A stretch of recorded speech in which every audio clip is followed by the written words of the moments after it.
네, 반갑습니다. 인사이트 TV. 여러분의 구독과 좋아요, 그리고 알림 설정은 저에게 참으로 많은 힘을 줍니다.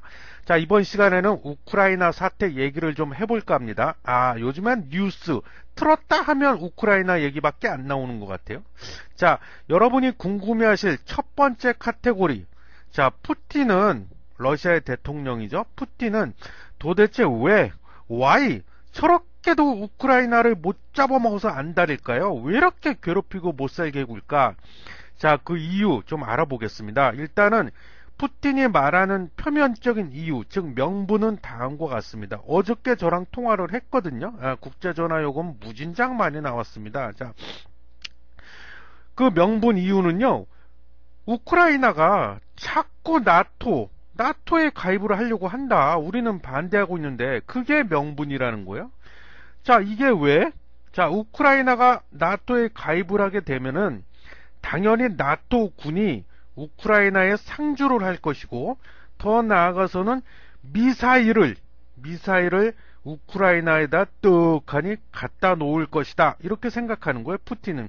그렇게 되면, 자, 아시겠지만 우크라이나하고 러시아하고 붙어 있습니다. 붙어 있는데 이렇게 되면 자기 집 코앞에다가 미사일을 들이대고 있는 거죠. 그러다 보니 러시아로서는 탐탁지 않다 이거예요. 이것은 곧 우리 러시아의 안보를 위협하는 꼴이다. 그래서 우리가 반대하는 것이다. 이렇게 나오고 있는데 저는 택도 없는 소리다. 이건 택도 없는 소리. 그래서 제가 shut up, 닥치라고 얘기를 했습니다. 예.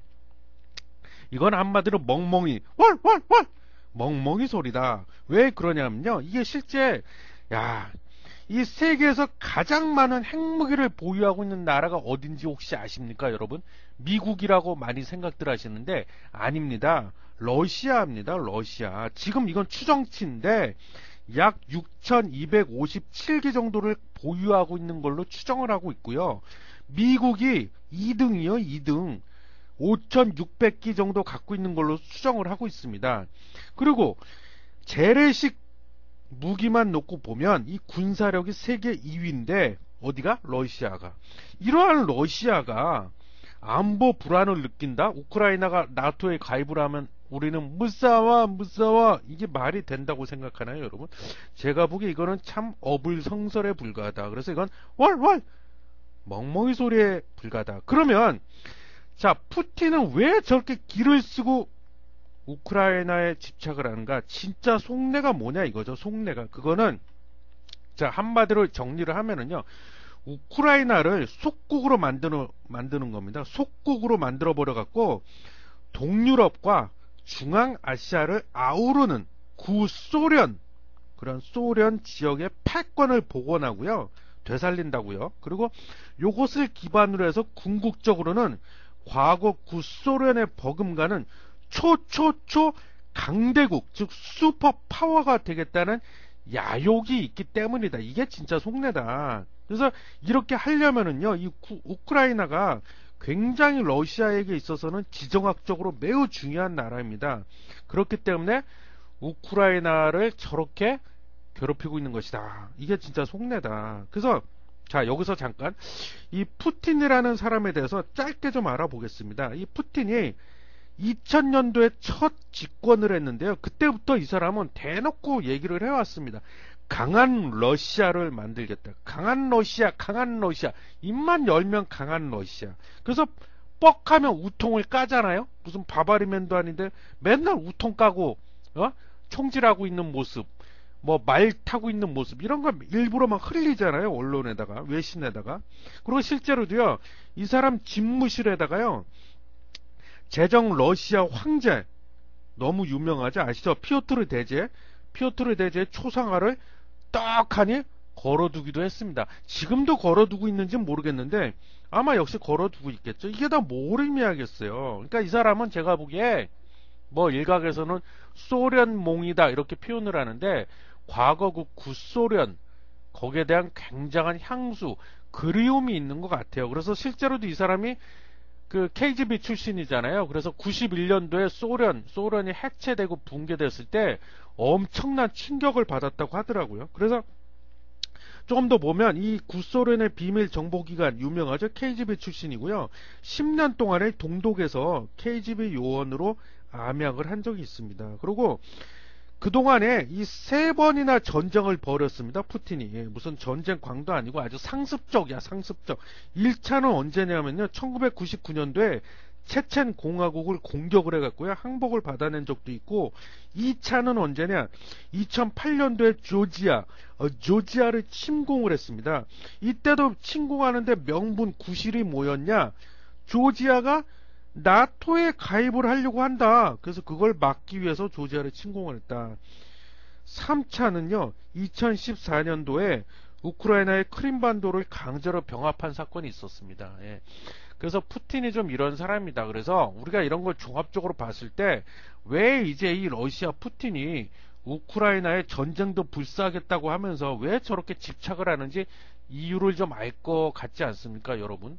또 참고로요, 이 푸틴이 얼마나 참 대단한 사람이냐면 2036년까지 대통령을 쭉 해먹을 수 있게 헌법을 뜯어 고쳤네요. 예, 그래서 이게 만약에 실현이 된다면 이때 푸틴의 나이가 언제냐? 2036년이 되면 84세가 됩니다. 84세. 예. 근데 이때까지도 대통령을 해 드시겠다. 이래서 헌법까지 뜯어 고친 사람이고요. 그 다음 이제 두 번째 카테고리로 넘어가겠습니다. 앞서 나토 얘기가 나왔잖아요. 나토. 이게 나토가 뭔지 또 궁금해 하실 것 같아서 짧게 그냥 얘기하겠습니다. 나토는요, 2차 세계대전 직후 1949년도에 결성이 된 군사동맹체입니다. 군사동맹. 쉽게 얘기하면 우리 한미동맹 맺었잖아요. 그래서 군사적으로 한 몸뚱아리다. 이거예요. 동맹체인데, 이게 이제 왜 나토를 만들었냐면요. 그 배경은 이 유럽에서 1차 대전, 2차 세계대전이 일어났잖아요. 특히 독일이 좀 말썽을 많이 부렸죠.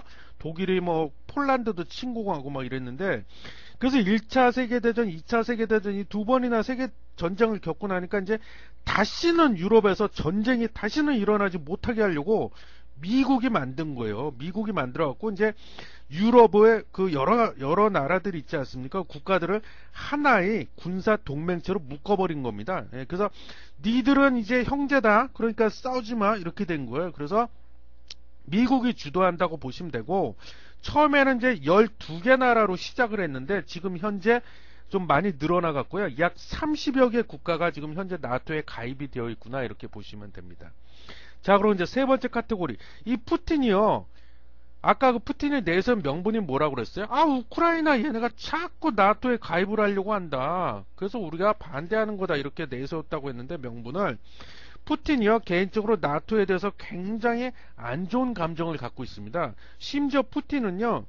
91년도에 구소련이 붕괴한 원인은 나토 때문이다. 또 이렇게 생각하는 사람이에요. 그래서 이 푸틴이 그래서 나토 하면 자다가도 아주 경기를 일으키고 아주 싫어합니다. 그래서 왜 싫어하냐면 이 푸틴은요, 즉 러시아는 이 지정학적으로 봤을 때 서유럽하고요, 그 러시아 사이에 완충지대가 존재하기를 바랍니다. 완충지대. 그래서 서유럽과 러시아 지도에서 보면은 그 사이에 동유럽이 있어요. 그게 바로 이제 동유럽인데, 이 완충지대라고 하는 곳이 동유럽을 말하는 건데, 이 동유럽이요, 1991년도에 구소련이 해체가 됐다고 했잖아요. 해체가 되면서 이 동유럽 국가들의 거의 대부분이 죄다 나토에 가입을 해버렸어요. 이 말은 뭐예요? 서유럽, 즉 서방 세계에 붙어버렸다고요. 동유럽이요. 원래 그 예전에 그 소련이 무너지기 전에는, 소련에는 동유럽은 소련 편이었잖아요. 다 하나의 그 공동체처럼 이렇게 돼 있었는데, 이게 소련이 무너지고 나서 이제 잽싸게 동유럽들이 다 나토에 가입을 해버린 겁니다. 그러니까 이제 러시아 입장에서는 이 동유럽이 완충지대 역할을 좀 해줘야 되는데 완충지대가 없어진 꼴이에요. 그러다 보니까 이제 바로 러시아 앞마당 바로 코앞에 서유럽이 들어와 있는 꼴이 돼버린 거예요, 지금. 그래서 푸틴은 나토를 아주 싫어한다. 자, 일단 여기까지 말씀을 드리고요. 다음 시간에 제2편, 2편에서는 그럼 우리가 좀 궁금하지 않습니까? 우크라이나가 어떤 나라인가 과연, 그리고 미국과 러시아는 왜 유럽도 그렇고 이 우크라이나를 두고 이렇게 박터지게 싸우고 있는지, 우크라이나가 어떤 나라이길래 좀 알아보고요. 그 다음 이제 다음 카테고리로서는 만약에 우크라이나에서 전면전이 일어난다면, 즉 미국, 유럽 그리고 러시아가 제대로 한판 붙어버린다면 무슨 일들이 일어나고 앞으로 어떤 파급 효과가 일어날지에 대해서 다음 시간에 좀 알아보는 시간을 가져보도록 할게요. 예. 시청해 주셔서 감사합니다.